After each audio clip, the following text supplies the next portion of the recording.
Hey folks, welcome to the Green Root Podcast. I'm your host, Josh Schlossberg. And for this episode, we have on Robert Cobbold.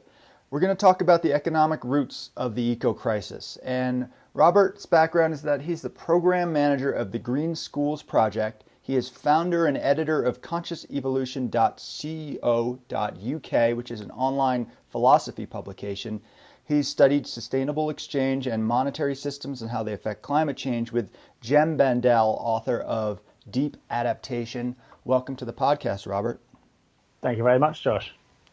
So we connected via Twitter, which has been happening more and more with me because that's sort of a new thing. I'm ranging into that world. And while there is a lot of garbage out there, there are some gems. And in my opinion, you're one of the gems. You're one of the folks who are saying things that need to be said and are fascinating to me and frankly cut through a lot of the crap. So that's why I wanted to invite you on the podcast. And the concept of economics, I mean, obviously eco, and then ecology and all that stuff, it all ties in, as well as I have this concept, so it's like eco, ego, evo. So evolution, you have that in your thing. So it seems like we're on the same page about a lot of stuff. But tell me what your thoughts are just in general on how economics tie into our current eco-crisis.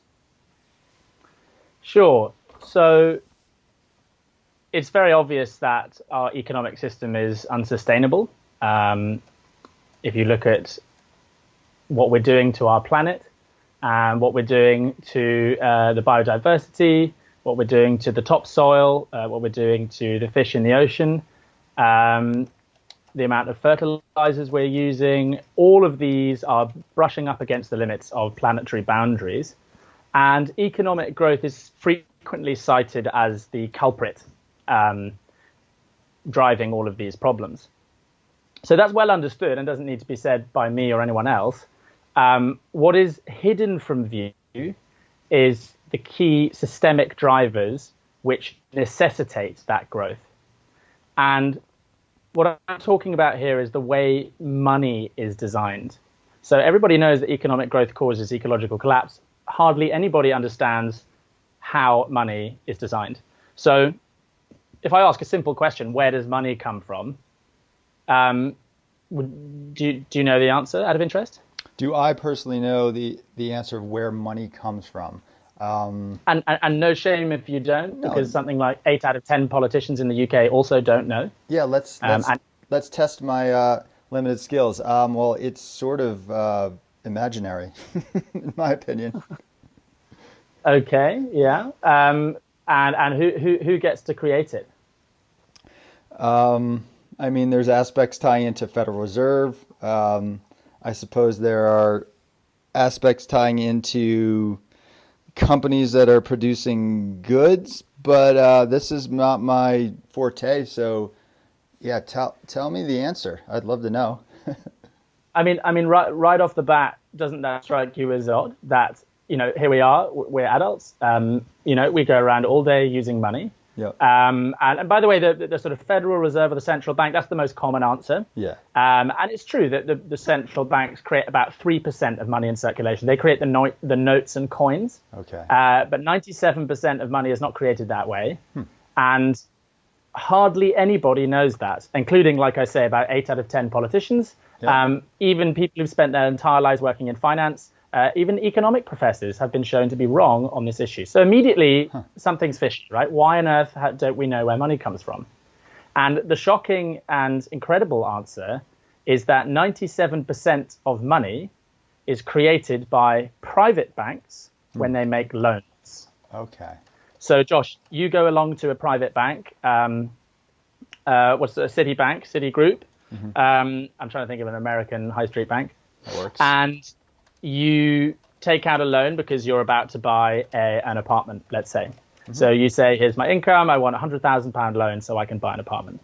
Sure. And the Citibank will look at all your details. And if they decide you're good for it, they will, with a few strokes of their keyboard, create £100,000 out of thin air, deposit that in your bank account, and then charge you interest for that service.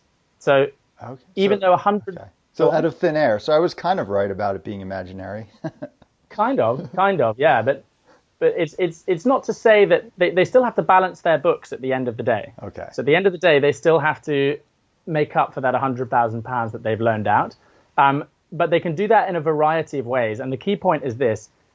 At the moment that they make the loan, new money is created.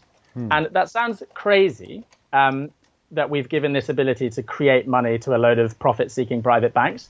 So don't take it from me, take it from the central bankers themselves. This is a quote from Paul Tucker, Deputy Governor of Financial Stability of the Bank of England. Banks extend credit by simply increasing the borrowing customer's current account. That is, banks extend credit by creating money. Or equally from the Bank of England bulletin, whenever a bank makes a loan, it simultaneously creates a matching deposit in the borrower's bank account, thereby creating new money.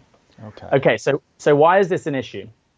So going back to our original example, the bank has loaned you £100,000, but you owe the bank £100,000 plus interest. Right. Okay, so where's that interest going to come from? And the answer is that only £100,000 was created initially, and yet the amount that you owe the bank is getting bigger, and it's getting exponentially bigger because of compound interest. Yep. And so what that means is that there's more debt in the world than there is money. Currently, and this is pre-coronavirus, there was something like 3 times more debt in the world than there is money. Right. Which means that collectively, we are all in debt to the banks forever, paying interest forever. Okay. And the only way that we can stop the entire house of cards from coming down in a giant, debt collapse is to justify creating yet more loans, because those new loans can then service the existing debt. And we go on inflating ourselves and leveraging ourselves further and further and further until you get a massive crash like the 2008 one or the one that we're currently experiencing. Okay. The problem there is that the only way that banks can justify making new loans to create yet more money in order to service the debts on the existing loans is if the economy is growing. Because if the economy is not growing, then they can't justify making a loan to a new business, say, or to a new homeowner who's lost his job, right? And that means that economic growth is a necessity, and without it, the whole debt bubble collapses.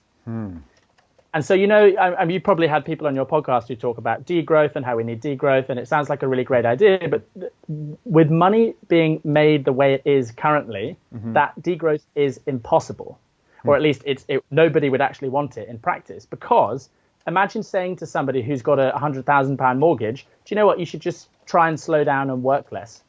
They don't have the luxury of that choice, because if they do that, they lose their home. And collectively, we're talking about bankruptcies, foreclosures, people losing their jobs, crime, extremism, and as history shows us, even war. So we're between a rock and a hard place, but that rock and a hard place situation we've forced ourselves into by a debt and interest based monetary system. And there are alternative systems that don't require endless growth in order to avoid catastrophe. Okay. So you're not saying, well, that's why we should keep growing and that's just the way it has to be. You're saying we do have other options once we understand the root of what's going on. Absolutely. Yeah. We maybe a growth-based system, a debt and interest-based system made sense, while we were reaching a certain point of civilizational complexity, right? It's like, think about it like a teenager going through a growth spurt. Actually there's a point where it kind of makes sense to grow really fast. And even be a bit selfish and, immature in the way you look at things. But what we're currently at now is that we're trying to, transcend into sort of civilizational adulthood. And that endless growth imperative is going to become unsustainable, and it's going to potentially result in our extinction. And so we need to transition from a debt and interest-based monetary system to a new steady state monetary system. Sure. And I've definitely been talking to some folks about the steady state concept for several years. But before getting into that, which I would like to, so are you saying capitalism evil? The answer is basically socialism or communism? Is that what you're suggesting? No, definitely not. I'm suggesting that there are other ways of creating money. There are other monetary systems that are perfectly consistent with capitalism. We can still have free market, still have companies buying and selling, going bust, all the rest of it. It's just that we don't have a systemic growth imperative built into the way our money is designed. And that's what I think is really at the heart of the issue, because personally, I'm not a fan of capitalism. I'm not like, oh, I love capitalism. At the same time, I can acknowledge, well, it has brought a fair amount of folks out of poverty. We have advanced our quality of life in many ways. Obviously, there's still lots of inequality and there are lots of folks suffering. But, so I look at it that way. But, all right, there are definitely limitations, and I'm not a fan of capitalism. But then people are like, oh, because the answer is socialism or communism. And I look into those systems.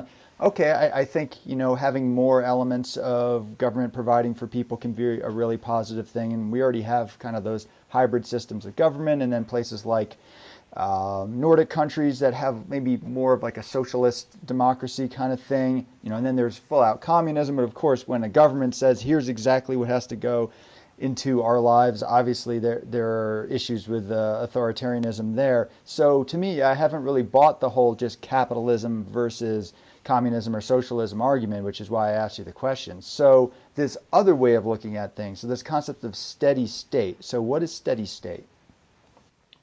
So a steady state economy is going to look so different from anything that anybody has experienced so far that it's quite hard for us to imagine what that might look like. And the reality is that we don't want to do away with all growth. If you look at biological systems, ecosystems, once they reach a level of maturity, they don't stop growing. It's just they transition from. Sorry about that. No problem. They transition from steady state. Sorry. I'm going to turn my phone off. They transition from quantitative growth, which is basically any kind of growth is a good idea, like you plant a seed and the plant is growing, to qualitative growth when there's certain kinds of growth that they want, but not all kinds of growth. So I think we still want to live in a system where, for example, creative sectors. Well, we want growth in the music industry. We want growth in the arts sector. Okay. In certain kinds of technology, we want those industries to grow. It's just we don't want any kind of growth indiscriminately, right? So to make that point, so it's like it would be one thing to say, okay, we have all the musicians we're going to have in the world. Sorry, you want to be a musician? Nope. Remember, we said we're not growing, so you can't do that. That would be exactly a thing that I think most people would argue it does not make sense. It's not positive even. And plenty of our economic activity is, provides us better quality of life. It provides us rich and diverse possibilities and experiences. So let's not throw out the baby with the bathwater. What we don't want, however, the bit that we do want to throw out is this unsustainable growth imperative, which is all linked back to debt and interest. Okay. And I can give you a sort of thought experiment here to really illustrate my point. So this is why the mechanism of interest is ultimately cancerous. It requires growth for the sake of growth in order to sustain it, and it incentivizes growth for the sake of growth. So imagine two people who walk into a bank to take out a loan because they'd like to protect a tract of rainforest, right? So somebody walks into a bank, they say, look, there's this beautiful tract of pristine rainforest. I want a loan of about $1 million so I can buy it and preserve it, and I'm going to look after it. And if you ever want the money back, Mr. Banker, I can just sell the rainforest and you can get your £1 million back, right? So the bank says, well, how will you pay the interest on that loan? And so he doesn't get the loan. Man number two comes along and says, I'd like to borrow $1 million plus a bit extra, and I'm going to buy the rainforest, but I'm also going to hire diggers and loggers, and I'm going to log the rainforest, and I'm going to give you 3% a year. Right. Man number two gets the loan. Sure. So by having a mechanism of interest, we've incentivized extractive behaviors. We've said, if you can put money on the table now, if you can take this loan that I give you and you can grow it, then we'll give you a loan. And remember, a loan is basically the ability to marshal human and technological and capital, the human social capital and human capital. Sure. So we're basically, another way of thinking about money, it's the ability to coordinate human time and resources. And so we're giving endless amounts of that power to anybody who can promise to multiply the initial sum they were given. And the planet doesn't work like that. The planet doesn't work with endless growth. The natural world goes in cycles. You have growth, and then you have death, and then you have decay, and it goes in a circle. Whereas what we're trying to do is we're trying to grow exponentially in order to keep up with this ballooning debt. Right. And the natural world can't take it. It's completely out of whack with the natural cycles. So what you're saying is we're mining that interest from the planet. Essentially, it's got to come from somewhere, right? Now, some thinkers have tried to argue that you can decouple growth from, from matter, essentially, from extracting wealth from the planet. But it's never. We've always been promised that, but it's never been the case. Interesting. Okay. Yeah. Well, this is definitely getting to the heart of a lot of the stuff that has sort of been kicking around in my brain, but I haven't really been able to coalesce it, because my understanding of economics, as anyone who can tell from already listening to me talk, is pretty minimal. But I think that is, a lot of folks don't really quite understand this. And I think folks who are in the environmental movement, we certainly don't understand this. So I think it's really crucial. I'm curious what you think about this, and this is just a half-formed concept because I didn't quite understand it. But a friend of mine was talking about how, well, that film Planet of the Humans came out, and it critiques a bit of the large environmental groups. And a lot of those groups come from, they're corporate funded. So they're funded by foundations that typically get their money from corporations and all of that, all sorts of, sometimes it's literally oil companies and things like that. What he was saying is, because the film criticized aspects of our endless growth economy, that it really hit them where it hurt, because those entities depend on that corporate funding, which does come from this whole concept of mining interest from the planet. So do you think that's a relevant thought? Well, yeah. I mean, I haven't seen the film, so it's hard for me to comment on it. Sure, but it's just the idea that it's critiquing our current economic system, more or less capitalism, I suppose, but saying that the big environmental groups don't really want to critique the economic system because they depend on it to basically fund it. Yeah, I mean, I would be very wary. I don't know enough to cast suspicion over any particular large environmental group. I mean, That is part of the problem, right? Is that, charities in the environmental sector and in all sorts of NGOs, they do depend on funding, and that funding has to come from somewhere, right? Yes. But here's another thing to consider. I mean, currently, money is artificially scarce. Okay, because of that fact we talked about earlier, where there's more debt in the world than there is money. So that means that there's never enough money to go around. We've created artificial scarcity. But the natural world is abundant. There's plenty of natural resources to sustain even 8 billion people. Right. It's just that it needs to be much more fairly distributed, and also but the money that we use to exchange all those resources, that's in short supply. Okay. And you can't pay your interest on your loan with carrots, right?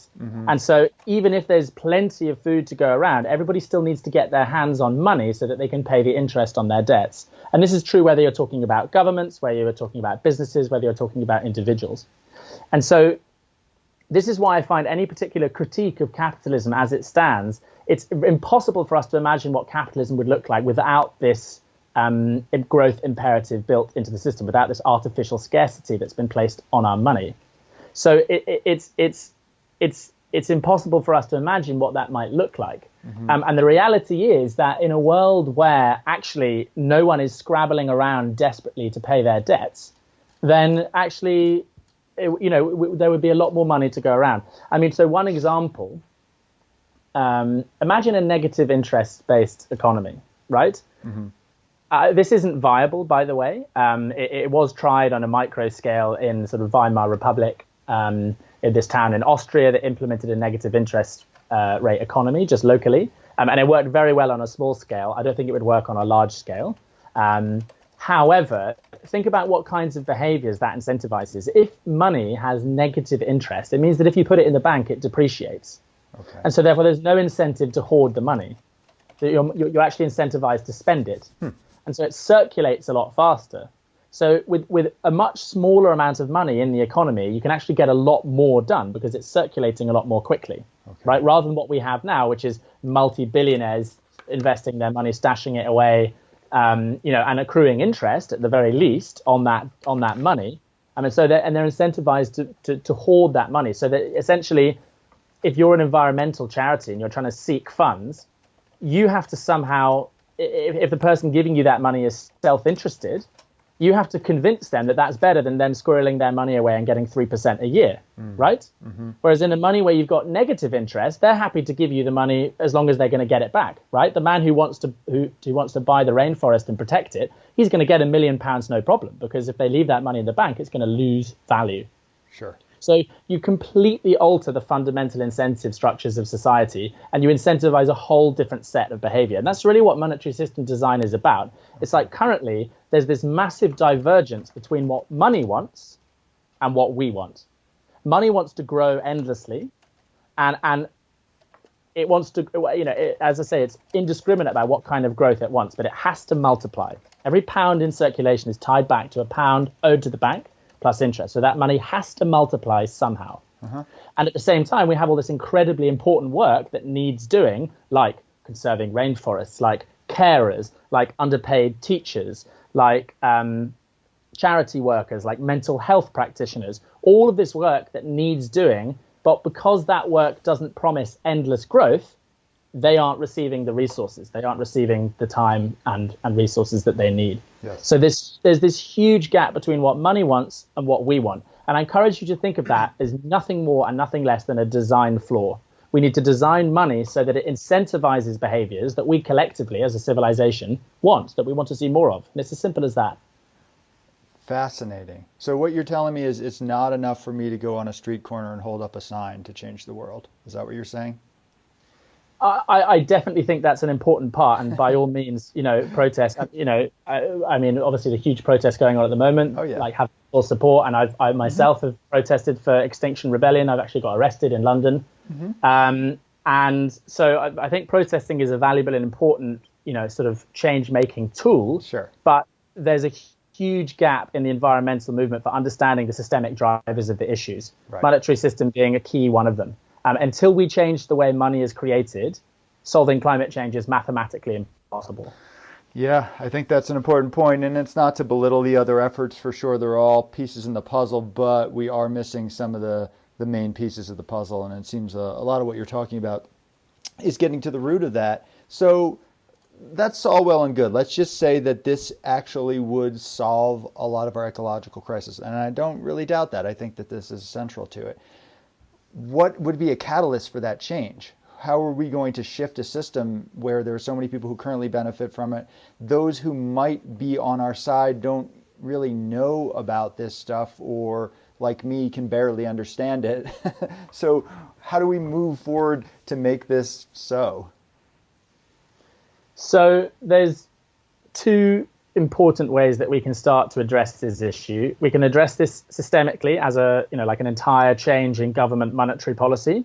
And there's NGOs that pressure governments to do that, to raise awareness about the issues. But equally, as individuals, you and I right now can start using alternate monetary systems which aren't based on this extractive debt and interest model. In terms of the large-scale collective changes, I'd just like to point everyone in the direction of an organization called Positive Money, which has designed a system called sovereign money, where essentially the proposal is that we would return the ability to create money back to central banks, right? That's a government function. I don't know how it ever got delegated to private profit-making banks in the first place. So we return it to governments, and essentially money is created whenever governments spend money. So they spend money directly into the real economy in the form of schools, hospitals, whatever. And then whenever they tax money, that removes money from the system. So they've got their hands on the two levers. Spending money by the government creates new money. Taxing money destroys money. So they've got their hands on both the levers there. And that would have to be done by an independent, democratically accountable authority, something like a Bank of England that's not, beholden to this, 4-year cycles of government and all the problems that could come with that. Right. It's not without risk. Obviously, the risk is that governments spend too much, and then you get inflation, and that's a real issue. But it's certainly no worse than what we've currently got, which is, like I say, systemically driving us off the edge of a cliff. So that's one system. And the reality is that much as I think that proposal makes total sense to me and I can understand it, I also understand that it's not something which grabs people's attention. If you've ever tried to talk about monetary systems around the dinner table, you'll understand why. And so it's not something that's going to sort of like, soar through the popular imagination. Mm-hmm. And so it's unlikely we're going to be able to put enough pressure on governments to change. The only thing that might really be the catalyst or trigger for that is basically what we've got now, which is a massive, massive spike in the amount of debt. Because at that point, you get to the point where governments themselves are struggling and going under, and the whole debt bubble is becoming a problem even for the elites, right? Right. I have a family friend who is the chairman of a big bank, I won't name which, and even he, I've heard him moot a debt jubilee as a possible solution to this problem that we've all got right now. And that would have to be the first step, by the way, because if you're going to implement a monetary system that's not based on debt and interest, the first thing you have to do is clear all existing debt. Okay. So debt jubilee sounds kind of radical, but it's been done various times throughout civilization. It would require a whole lot of coordination around the world to make it happen. But I don't see any other alternative at the moment. Okay. So that I think it would have to be some kind of systemic failure or collapse to really trigger governments to soul search enough to find a radical solution like this. But hey, like it's crazy times we're living through. Maybe that time is now. Yeah, it might just be right now. Yeah, so sometimes it is. I mean, not sometimes. It seems to be almost always it's a calamity that does cause system change. Otherwise, things are too comfortable. Oh yeah, we could change, but things are chugging along okay. But the shit has to hit the fan for people to start looking otherwise. And so maybe now this is a time to, even if it doesn't shift over by, say, next year, it could be the time to really get that conversation out there more and more, and people might be more receptive to that. Even as I say, even elites who themselves are scrabbling around increasingly desperately, and they're realizing that, the levers that they have at their disposal, a central bank to try and tackle a mounting debt crisis is basically cut interest rates. That's the one lever that they have at their disposal. But that's not working anymore. We're at zero, and we've got ballooning debt and slowing economic growth, and they don't know what to do about it. So that's when they start looking around for more radical solutions. So now is the time to really pitch, alternate monetary systems. Okay. But that aside, because I know plenty of people in this space who basically say good luck, and they're never gonna go for it because I mean, like, I'm no conspiracy theorist. I went down that road for a while and basically kept on meeting increasingly powerful people who are actually all really lovely. So I was like, well, if these guys aren't the evil ones, then where are they? Right. But the monetary system is the number one tool which I would use if I was an evil cabal. Because debt, like interest, funnels money from those who don't have money towards those who do. It's like a giant Ponzi scheme. Like I say, it creates this environmental destruction, but it's a form of economic enslavement if you think about it. Like I say, we're in debt to the banks forever, paying interest forever. Right. So what truth there are in conspiracy theorists, it's going to center around this issue for me. This would be, if I was an evil cabal, this would be the number one thing I'd be scared about people finding out about, is this debt and interest-based monetary system design flaw. Okay, so yeah, we're all about conquering evil here at the Green Root Podcast, and I do actually agree with you that there are a lot of terrible things that are going on, but the people who do them are not necessarily always terrible. I think there's probably like a percentage of them that just have shifted over from doing terrible things to being terrible people. But I mean, they're operating in the system that we have going right now, and we need to start changing those systems. But so let's say we were able to do that. So in my mind, and this might be naive, but the way I see things in terms of making issues happen is to a certain degree. So let's just say we get the environmental groups on board with this kind of issue, and then their advocacy, they start putting it out there more into the world. Then media starts picking up on it. Media, they're mercenaries. They kind of do what is just most lucrative for them at the time, and there is a fair amount of ideology too. But if it's not coming from certain advocacy groups or interest groups, whatever you say, they're not going to really be reporting on it because they're not going to be able to get the clicks. And then it's, once those stories are out there, politicians all of a sudden, oh, I'm going to start caring about this because this might be impacting my future election, or more in a wholesome way. This is what my constituents care about. So just bearing with me, just assuming that that's somewhat vaguely correct, how would we get the environmental groups to start factoring in some of these economic aspects into their advocacy or their understanding? God, I mean, I'm all ears. I have no idea. And do you know what? It's not something that I've actually tried to do myself. This has always been, an academic pursuit. Sure. While I'll talk to people about it in a private sphere, and I'll raise it with politicians, and I'll raise it with, journalists when I can get hold of them. I've not ever gone after environmental groups themselves. Yeah. One thing that is encouraging is that Jem Bendell, who you mentioned in the introduction, who taught me all this stuff. And also another guy called Matthew Slater, who's a sort of alternate currency innovator who creates and designs complementary currencies around the world to tackle these issues at a more local scale.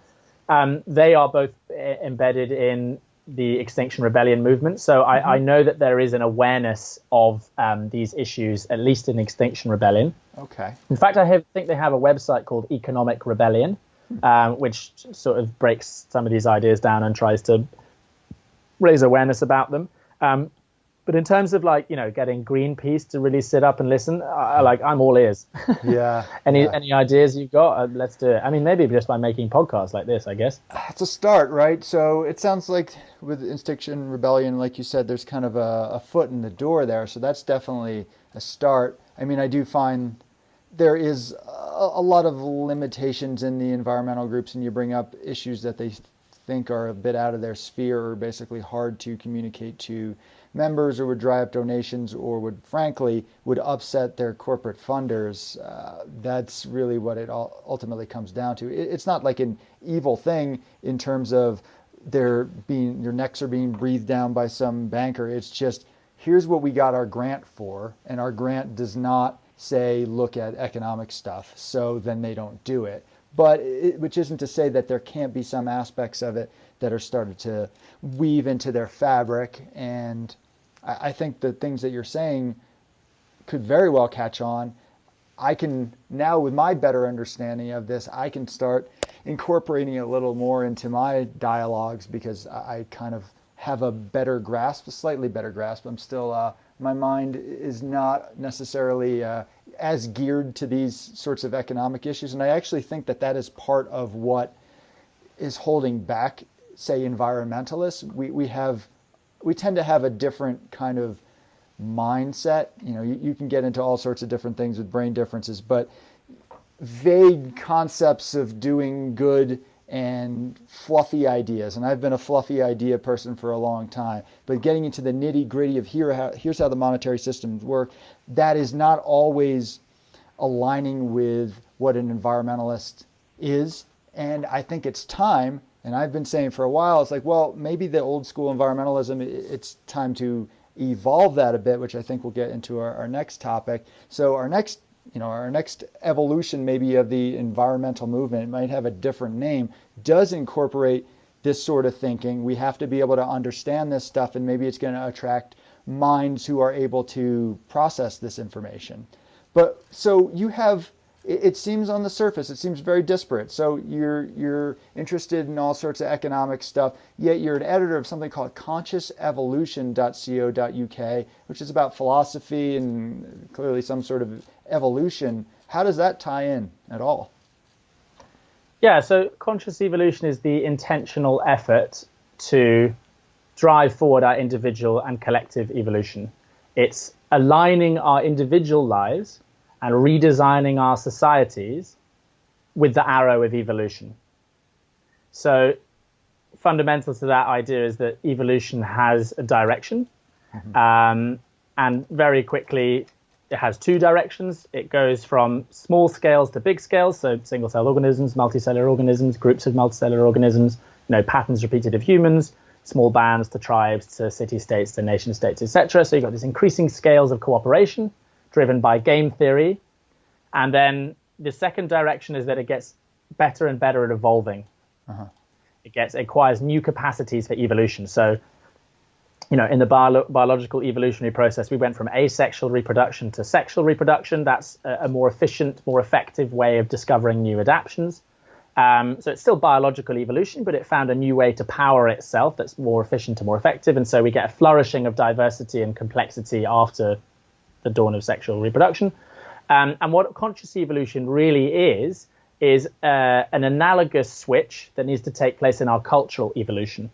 So, I'm not talking about, sort of biological gene-based evolution when I talk about conscious evolution. I'm not talking about eugenics or something. Right. I'm talking about cultural evolution powered in a new way.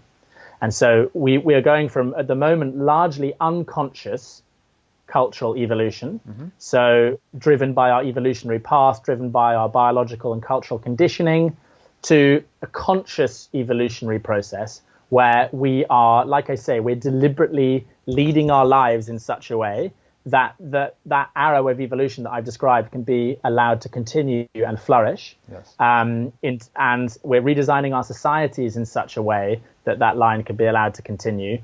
And lead to a flourishing of diversity, complexity, creativity, and increasing scales of cooperation.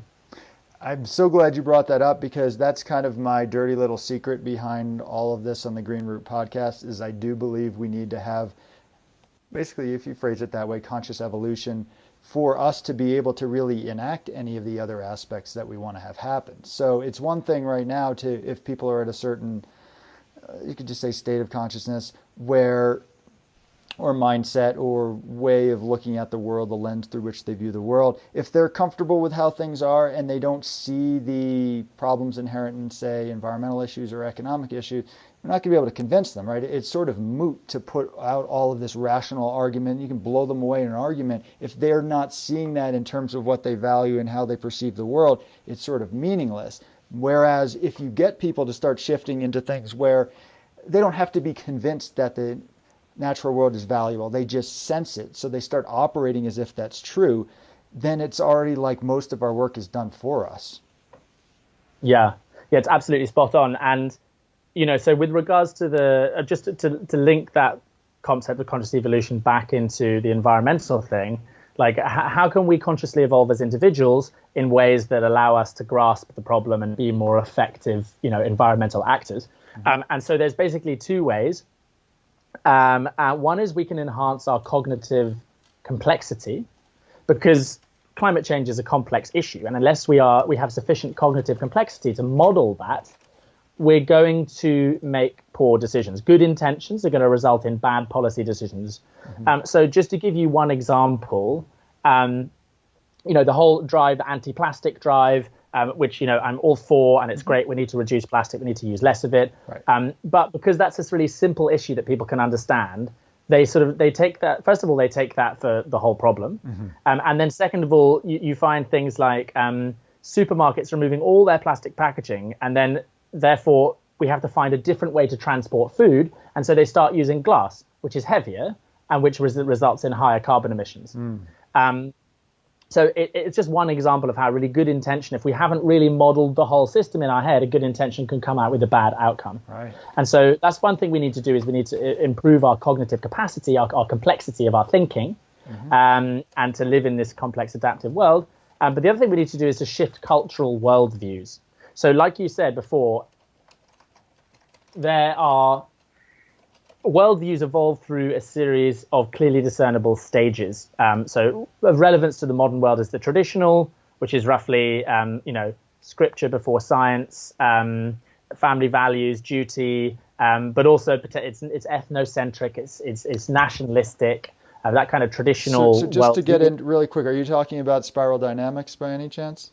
Yeah, exactly. Okay. Spiral dynamics is one system that describes how cultures evolve through these stages. I would point people in the direction of metamodernism, which is an important upgrade on spiral dynamics. But essentially, you've nailed it. And the point is, if you're talking to somebody at that traditional stage, if you start talking about, we need to tackle global warming and we have all these global level issues, they're going to hear the words, but it's not really going to resonate. They're like, well, I don't really care about the globe. I care about my nation or my religion. Right. Or, these are the memes that I'm interested in protecting. You talk about global warming. I'm like, first, perhaps they don't have a cognitive, not to conflate traditionalism with cognitive capacity, because those are two separate things. But from a cultural point of view, it's just not going to resonate with them. Well, right? their life conditions don't necessarily require it, so they're focused on their survival and whatever's going on in their current scene. Right. And the things that are important to them aren't at global level, right? Correct. So the next stage, the modernist stage, that is global in its mindset, but it's growth-oriented, it's progress-oriented, and it tends to sacrifice, environmental on the altar of economic growth and progress. And, it's the kind of baby boomer perspective, I guess. And so beyond that, you've got postmodernism, which is very high on its, egalitarian and social environmental values, and it's really good at all that stuff.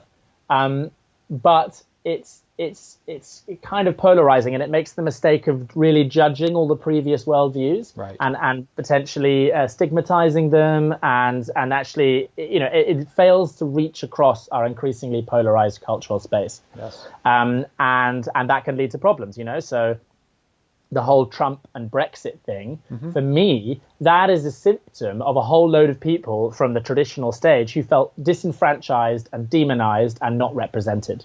Yes, and the folks in the postmodern aspects they're actually kind of holding those other folks back instead of bringing them towards a new way of thinking, because there are a lot of toxic, unhealthy behaviors. So a lot of folks maybe in those stages will look at somebody who is in that more postmodern view and be like, these people are wacky, these people are insulting me for just my cultural beliefs. I don't want to be that. And that sort of slows down the whole progress. Right, exactly. And they end up associating that with environmentalism, when, of course, environmentalism has nothing to do with that, Right. So you get this crazy sort of thing where, like I've seen sort of anti-climate change protests in America, and they're protesting, government action on climate change in the name of freedom.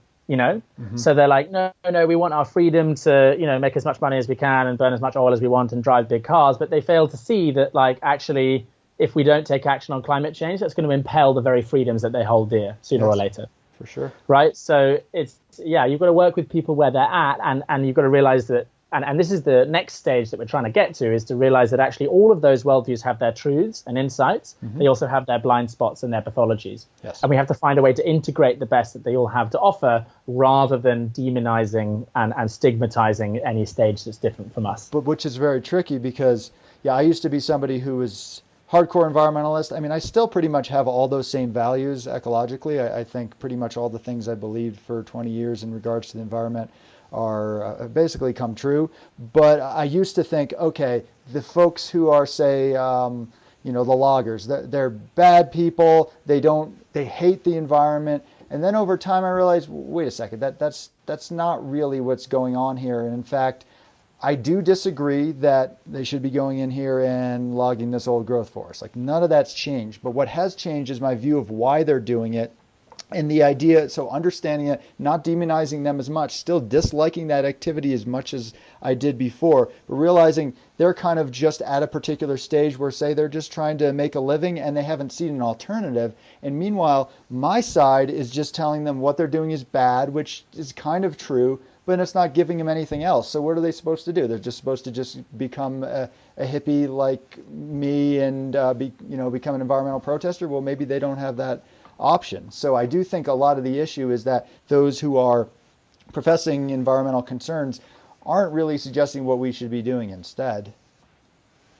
Yeah, and this kind of goes back to the issue of monetary systems as well, because like you say, if you're a poor subsistence farmer or in the Amazon, and you log to pay your family, you don't have much option. Sure. Exactly, of course. Right? And that's because the incentives are stacked in the wrong way. So you can make money from logging a forest, but there's not that many other options to you. And so that's really down to the monetary system design, but also government policy, right? If we're going to do a whole load of people out of a job who used to make money logging rainforest or drilling for oil, we have to stack incentives such that there's an option for them, right, outside of that. And that's basically what government's supposed to do, right? It's supposed to align incentives so that what makes sense for the individual makes sense for the collective.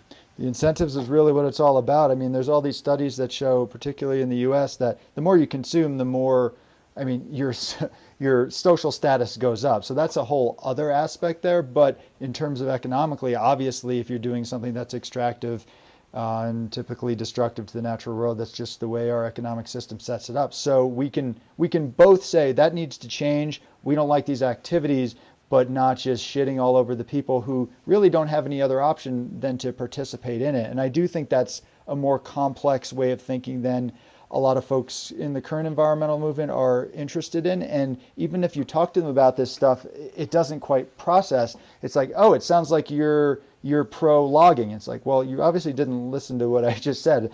I don't support these activities. I understand why people are doing them. Just us saying they're bad, just saying keep it in the ground regarding fossil fuels, which I support. I think we need to transition off fossil fuels for sure. But just saying that doesn't do anything. It's a start. It's a start. It's getting an idea out there, but it's not magic. And that's the like we talked about, all these worldviews have their truths and insights as well as their potential pathologies and blind spots. Well, that's the potentially unhealthy side of postmodernism. There's this kind of quite judgmental, screechy, holier than thou activism where, they're like right, whether they're right or wrong is kind of irrelevant because they end up pissing off so many of the people that they need to work with, right? Yeah. And it, like you said, doesn't help anyone who's not at their particular worldview get to their worldview. It just demonizes them. It's so crucial, and that's something I've been trying to talk to folks about, and perhaps I just haven't developed the language to communicate it that well, but it's very strange because I'm protected because I have a pretty stellar environmental track record, but I do find people are saying, you're critiquing the environmental movement, sounds like you're anti-environmentalist, and it's like, nope, that's not it. You got to keep processing this information. So I come from the background of the environmental movement. I support all of these causes here. It's not working. How else can we think about things? But people kind of want to just keep doing the same thing. And frankly, it comes down to, I think a lot of young people come in and for the first time, like, did you know about this? It's like, yes, we have known about that for about 45 years. But to them, it's a new discovery. So they keep going through that process, which is why I think it is important to have, multi-generations. So you can have folks who were back in the Earth First stuff or even before that who can say, hey, we've been saying all these things for a long time. We haven't quite improved what the state right now. So maybe we should take a look at these other aspects, and maybe we shouldn't be spending all our time just demonizing the other side.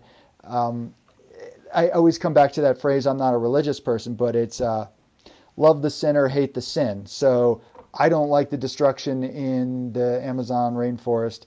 I understand that the people there are suffering and they don't have a lot economically to go on otherwise. So it's not about focusing on them, it's focusing on these systems. So it's that systems thinking.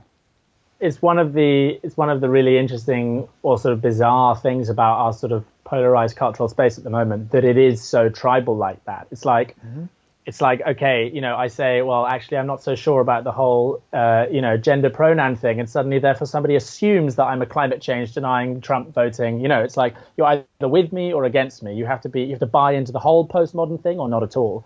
And actually, we need to embrace complexity. Like, so it's weird, right? For example, that if I tell you my views on, I don't know, in America, for example, I tell you my views on gun control, chances are you can predict my views on climate change, abortion, voting, all of these different issues, right, when in fact the only thing that ties those issues together is, well, you could say some people's like psychological disposition to a certain extent, but essentially the main thing that ties them together is the tribal affiliation with American conservatism, right? That's what ties them together. But if we break free of that and we start actually really thinking for ourselves and not just making up our mind based on whether or not we signal our membership of an in-group, Yes. So that's how most people make their minds up, is that really like they're surrounded by a load of people who have a certain cultural worldview and they fit into that. And of course, there's a logic and consistency to all of these worldviews. So they end up, being exposed to that, ends up making sense to them.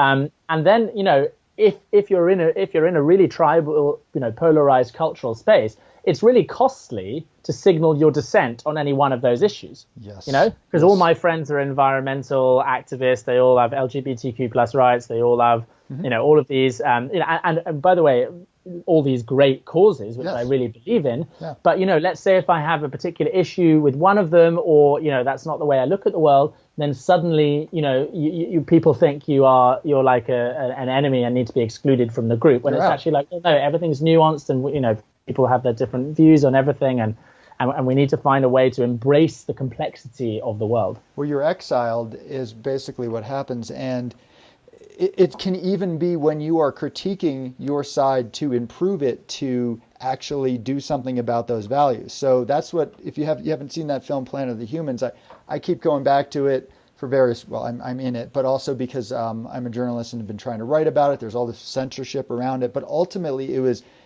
real, genuine, hardcore environmentalists critiquing the environmental movement. So who had the most problem with this? Other environmentalists, but they couldn't process it. They're like, it short circuits their brain, because they're saying, oh, this is climate denial, but the whole film is actually about climate change. So, but they can't process it. They're like, environmentalists, but saying environmentalism isn't working, and so like their heads explode, and there was all of this fallout around it and all this censorship because they just couldn't process that issue. But yeah, when you dare to critique your own side to improve it, it's seen as still enemy, because of that whole tribal way of thinking, and you're kind of left out in the cold. So what I'm trying to really do is create a space here, the Green Root podcast, to certainly talk about some traditional issues of environmentalism, and I think lots of great stuff has been done over the years, but then maybe find the folks who are a bit of the iconoclast, the folks who no longer feel like they fit into that group because they don't walk lockstep in the groupthink, but they genuinely care about the values. So a lot of folks will say,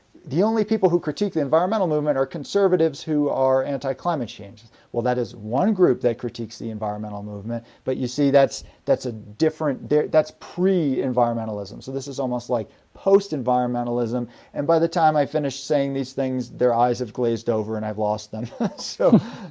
So developing the language to do this, but putting out conversations like this. And I'm so glad you got us into this aspect. We'll probably wrap up in a minute here, but bringing this really to its fruition, which is we do need to come up with better systems, but unless our heads are in the right place to really embrace those systems and make them work, it's not going to happen on its own. So it is both that idea of individual and collective. We tend to be like, oh, it's all the corporation's fault. It's like, it is also the corporation's fault, but we keep sending, the fracking companies. It's like, well, we keep sending our bill to them, our gas bill to them every single month to support them. So it is a little bit on us as well, but we do, of course, we create these different systems to feed our natural human hungers and to survive. It's not saying that we all have to go live in caves, though I don't think that's the worst idea, but we're not really suggesting that. But we're suggesting looking on the inside for where our head is at and kind of how our thinking is. So in terms of where you phrase it, conscious evolution, but then also tying into these larger systems. And can we do one without the other, do you think, or do we need to have both? No, we definitely need to have both. And just another point to really sort of nail that home as well. Like, a lot of what we talked about requires government intervention, obviously, to changing the monetary system, changing taxes and subsidies, to change incentive structures. But, even national governments have their hands tied. They have to remain internationally competitive to business. If they don't, they lose investment, they lose jobs. And as we talked about, a contraction in the economy is, a real problem in a debt and interest-based monetary system. And so they themselves have their hands tied. And really, unless nations move together simultaneously to tackle global issues like this, then you're going to have a kind of first mover problem where the first country is at an economic disadvantage to all the others. Okay. So on that point, I'd just like quickly to signpost an organization called Simpol, SIMPOL, which is one route to global governance, because without global governance, I also think solving climate change is mathematically impossible. And the only other thing that I'd like to signpost before we go is we talked about the collective government response to this monetary system problem, but there is also an individual response. If you think, you know what, we can't wait for governments to take action on this issue, there are small-scale monetary systems that you as an individual can sign up to right now, which allow you to exchange goods and services without using our national currency, which is, linked to debt and interest. So there's one called the Open Credit Network, which is based in the UK, the Open Credit Network. There's one in Sardinia called the Sardex. There's one in Switzerland called the Weir. There's lots in America. Barkshares is a famous one that's been going for a long time. It's I'm not actually sure where exactly it's based, but it's locally based. But there are plenty of alternate monetary systems that one can use if you're trying to conduct economic activity, but you don't want to be part of this problem. And real quick, that's more than just cryptocurrency, though? Absolutely, yeah. Cryptocurrencies could be part of the solution, but as I'm sure you well know, blockchain is so energy intensive to run that it's more of a problem than a solution. But certainly cryptocurrencies could be part of the solution, and I'm imagining in the future that one of these cryptocurrencies that's well designed enough could form the basis for a global currency that isn't based on debt and interest for sure. Okay. But I haven't kept my eyes close to that space as I'd like. Me neither. I think hollow chain. Anyway, I think probably what's better, rather than me just like having a guess at a few names, maybe I'll do a bit of digging and send some links over, and you can add them to the show notes. Well, that's great. I just wanted to clarify that we're talking about more than just cryptocurrency, and I appreciate you explaining that. Yeah, absolutely. Yeah, local exchange trading systems is the best sort of monetary system that really works and tackles this debt and interest problem. Great. Well, do you have any last words for the hundreds of millions of people who are listening to my podcast right now?